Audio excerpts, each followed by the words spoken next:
কষ্ট আমার জীবন, দুঃখ আমার ভুবন, পাইনি সুখের দেখা, আমি বড় একা।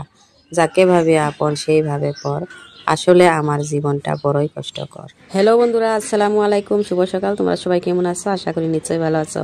আলহামদুলিল্লাহ, আল্লাহর অশেষ রহমতে তোমাদের দোয়া ও ভালোবাসায় আমিও ভালো আছি। তো বন্ধুরা, এই যে দেখতে পাচ্ছ, এতে নিয়েছে ধনিয়া পাতা, সর্ষে শাক, কুড়িয়ে শাক, পেঁয়াজ, তারপরে নিচ্ছে আলু আরো মরিচ। তো আজকে সকাল সকাল বাজার করে নিয়েছে, যে হয়তো কালকে বাজার করা হয়নি কে, ওই জন্য তো আমি থালি বাসনগুলো মাঝে ঘষে নিয়ে যাচ্ছি। তারপরে এই যে ডিমগুলো দেখতে পাচ্ছ কত সুন্দর করে পুরি বাড়াইছে। তো অল্প আগে দেখালাম তোমাদের সাথে একটা বাচ্চা পড়ে ছাগলে কম নিছে, তারপরে দিতে সমর্থ ডিমে পুরি বাড়াইছে। তো মনে করলাম যে তোমাদের সাথে শেয়ার করিনি এই ভিডিওতেই।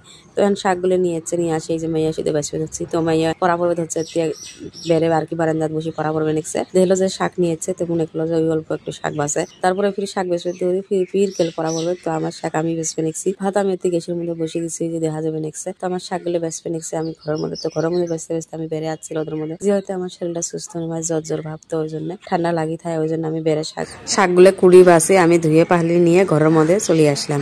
তো এতে আছে খুঁড়িয়ে শাক, আর হবে নেক্সে সর্ষে শাক। তো দূরে শাক এই যে ধুয়ে পাহলে আমি ঘরত নিয়ে আসছি। তারপরে মরিচ, পেঁয়াজ, রসুন এলে সব কিছু আমি তেলত ভাজি, তারপরে শুটকিটা দিয়ে দিচ্ছি। শুটকিটা ভাজা ভাজা করে নিলাম, নিয়ে অল্প একটু কষানি করি, তারপরে এই যে শাকটা আমি ছুঁয়ে দিচ্ছি। তো কেমন লাগলো আমার আজকে মিনি ব্লগটা অবশ্যই কমেন্ট করে জানাবে। আসসালামু আলাইকুম।